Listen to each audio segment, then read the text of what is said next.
What's up guys, welcome back to Deck Tech for Decks. I'm your host Caleb. If you want to support me, you can always use that TCGplayer link in the description down below, or as always just liking, commenting, subscribing will do the trick. And hey, don't forget to follow me on Moxfield. That's the best way for you to copy, paste these deck lists, change them to your liking, and even playtest them online. Now let's get into today's Deck Tech with Shadowfax, and honestly this commander is amazing. It has haste, so it enters the battlefield and immediately starts cheating creatures into play. Now those creatures do need to have low power, but hey, there's a lot of low power impactful creatures, such as Aurelia, right? 6 mana, and now we're paying nothing for that and getting an additional combat step. That means an additional Shadowfax trigger, cheating out even more bombs. Angels are just going to be really good at this because there's a lot of low power angels that are just amazing, like Archangel of Thune, another one. Buffs our commander. That's another thing we're going to want to do in the deck. We want to buff our commander, right? Like I said, there's a lot of low to the ground stuff that's really impactful, but I don't want a ceiling here. I want to buff that horsey to the moon, make it massive, and cheat all of our stuff into play, because why not?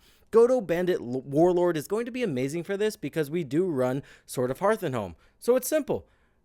Cheat this guy into play, grab your Sword of Hearth and Home, and then blink him to oblivion to get all of your equipment onto the battlefield. Now you could just win by commander damaging someone out, not the goal of the deck, but definitely something the deck could do. And then we do run Hammer of Nazan as well, so now all of those equipment will just equip to our commander for free. So if that sounds like a deck tech you want to get into, let's get into it. Let's kick it off by talking about the creatures we want to be cheating into play. We'll start with the lowest power and make our way up because the lowest power is most useful since we don't have to buff our commander. Aurelia. This girl's super efficient at buffing our commander up to cheat bigger creatures into play. She comes down early and helps us into the late game. Duplicant's going to be super solid removal. Something that's pretty cool about this guy is when you exile that card, even if you destroy Duplicant, that card's gone forever for some reason. Archangel of Thune. Again, this comes down super early. We can cheat it into play immediately with Shadowfax, and then we're gonna start buffing our entire board up. This will again help us cheat bigger creatures into play.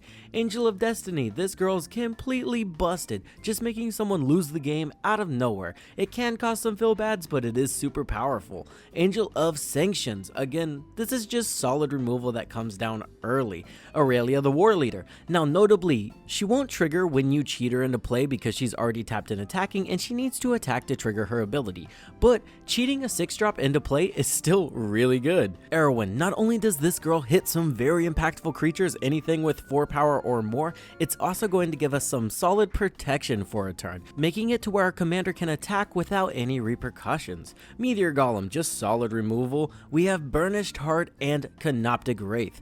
Now, paying 6 mana for these just to get 3 lands, pretty bad, but when we cheat them into play with our commander, we're basically getting 2 lands for 3 mana, and that's better than Green and Boros. We did it, guys. Loyal Unicorn, another card that doesn't trigger whenever we cheat it into play, but again, it's still super useful. Celestine and Guardian Scalelord. These two are amazing. They scale with power just like our commander, and we have a lot of ways to up our creature's power in this deck. Godo Bandit Warlord. Now this guy's amazing because we're instantly going to search up Sword of Hearth and Home. Now not only are we ramping every turn, we're blinking Godo every turn, getting all of our equipment onto the battlefield. It's super busted. Moving on, all of these are going to be 4 drops and up, so now we aren't getting as much value, but again, it's not hard to buff our commander up in this deck. Amirius Shepherd. This is a super solid card. Normally it costs 7 mana. We're not going to be paying that in this deck. We also have a ton of equipment cards that throw lands directly onto the battlefield. So now during combat, we're just repopulating our board.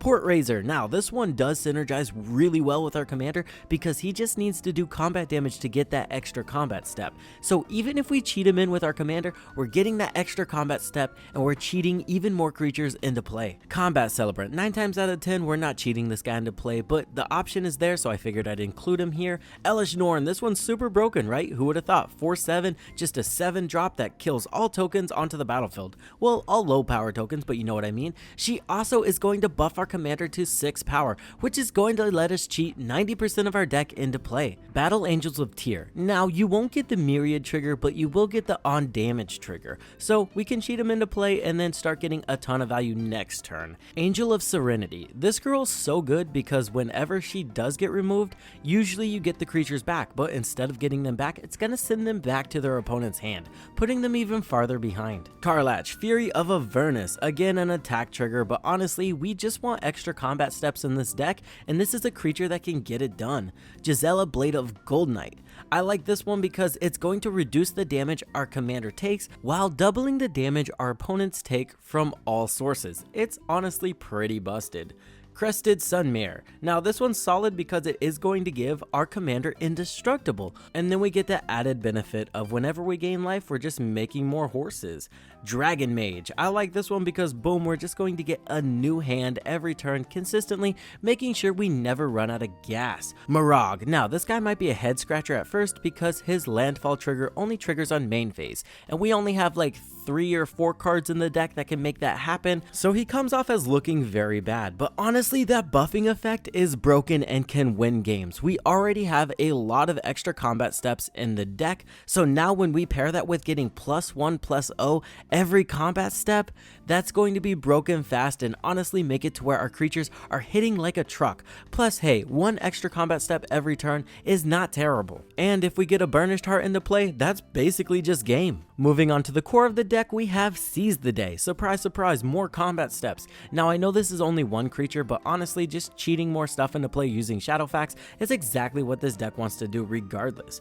Arnie is going to be amazing. Hey, how about we just cheat 2 creatures into play instead of 1. Imagine cheating Aurelia into play and just getting a 5-drop that just comes onto the battlefield along with her. That seems pretty fair and balanced. Swiftfoot Boots are just going to protect our commander. Strionic Resonator, doubling up on that ability is always a good choice.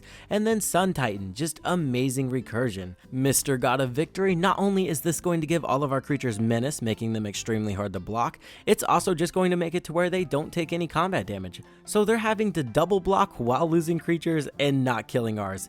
Feels bad. Now, I promised we'd be buffing Shadowfax up, and now I will deliver on that promise. Bastion Protector. This card does 2 things in the deck. 1, now we can attack with Shadowfax with no fear of her dying because she's indestructible. And on top of that, she's getting +2/+2, making her have 6 power and again letting us cheat 90% of our creatures into play. Keleth, a super solid horse that comes down early, that way turn 5 or turn 4 whenever we cast our commander and attack, boom, it's already a 5/5.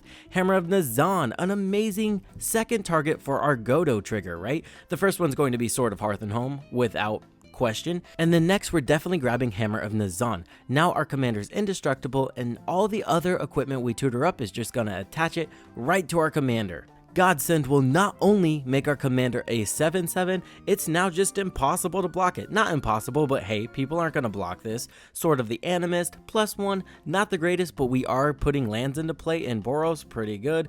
Bitterthorn's Animist, yeah, you're going to see all of these. Sword of Hearth and Home. Sword of Forge and Frontier, now this one can get a little tricky because you can't cheat creatures into play from exile. So you either have to hardcast those creatures or, you know, just leave them in exile. But I will say we do get to play extra land so we can trigger Mirag and Emiria more, so that's a plus. And then we do get solid card advantage in Boros while protecting our commander, buffing our commander, and doing exactly what we want to do. So I do think the pros way outweigh the cons. Sword of Fire and Ice protects our commander, buffs our commander up a little bit, gets rid of all those utility creatures, and then draws us a card. You gotta love it. And last but not least, we have the Reaver Cleaver. This card just straight up wins games. We're gonna be able to hardcast those creatures now, and then, you know, have endless amount of mana. Moving on to card advantage, we have Horn of the Mark, and this is some really spicy tech in this deck. Now we just have to attack twice, and then boom, we get to dig 5 cards deep and find our next target for Shadowfax to cheat into play. Esper Sentinel, super efficient, comes down early and just draws a lot of cards, plus we do have some recursion if people remove it. Lauren of the Third Path, not only is this removal, it is also card advantage, and I found she's also a very powerful political piece. Let me swing in with Shadowfax and don't block and I'll give you a card. Someone's definitely gonna take you up on that deal. Maybe not the second time, but for sure the first. Jessica's Will. This card just overperforms, especially in decks that can utilize the mana you get from it very efficiently, which this deck can. Will of Misfortune, very wordy but very effective. It's basically just a Will of Fortune, but somebody's not gonna will and somebody's gonna take some damage. Smuggler's Share. Not only is it card advantage, it's also ramp, so it's doing 2 things at once. Super solid. It also combos with Lauren a little bit. Archivist of Ogma. This triggers mostly off of people fetching up lands, which happens a lot in both higher power and lower power playgroups. Reforge the Soul, just another solid will effect. We also play Magus of the Will, because who can say no to a fresh new grip? Moving on to ramp, we have Cursed Mirror. Honestly, just because I've seen this card do some insane things, especially in this deck where we have a lot of high costed creatures, and it wouldn't be so bad to have 2 copies of one for a turn. And from there it gets super simple. We have Arcane Signet, Boros Signet, Talisman of Conviction, Fellowar Stone, Wayfarer's Bauble, and that Soul Ring. Moving on to removal, you know we're running Terror of the Peaks in this deck. I know a lot of the cards are kind of lower power just so our commander can cheat them out faster, but we do also run a lot of pretty big creatures. So having this by our side is just going to be solid removal to either one, ping someone's life total down, or get rid of those impactful creatures on our opponent's side of the board. Chaos Warp and Generous Gift are going to get rid of any permanents that are causing us issues, and then we have Austere Command, just a very flexible board wipe. Last but not least, Blasphemous Act. This one's an all-star, 1 red mana, gets rid of the board. We're gonna need that. That's gonna do it for the deck tech, guys. Honestly, I've been super surprised by Boros commanders lately. They're just getting more and more interesting, and this one's no different. If you guys have any hidden tech for me, be sure to leave it in the comments below. That way we can all build bigger, stronger decks. As always, I hope this helped you in your deck building endeavors, and I'll see you in the next one.